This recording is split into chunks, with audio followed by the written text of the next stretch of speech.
بسم اللہ الرحمن الرحیم۔ مرکب جاری، جاری کا کیا مطلب ہوتا ہے؟ جار کس کو بولتے ہیں؟ پڑوسی کو بولتے ہیں، اور مجرور مفعول کے وزن پر۔ اچھا، اب آپ دیکھیں کہ جار حرف جر سے بھی نکلا ہے۔ جر کہتے ہیں کس کو؟ زیر کو۔ ان کو حرف جار کس لیے کہتے ہیں کہ یہ زیر دیتے ہیں اپنے آگے والے کو، ٹھیک؟ لیکن جو ضمیر ہوتی ہے نا، وہ کوئی زیر زبر قبول نہیں کرتی، وہ ایسی کی تیسی رہتی عموماً۔ اس لیے الیہ کا اگر الیہ کی ہو گیا تو مؤنث بن جائے گا۔ الیہ کا اصل میں کیا ہے؟ جار مجرور ہے، مرکب جاری ہے۔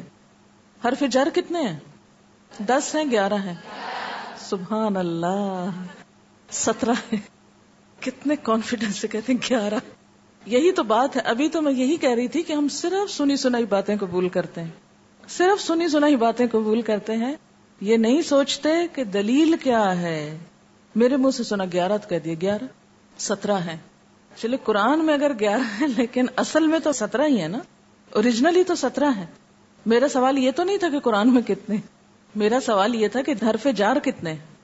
اچھا جناب، سبحانک اللہم و بحمدک نشہد ان لا الہ الا انت نستغفرک و نتوب الیک۔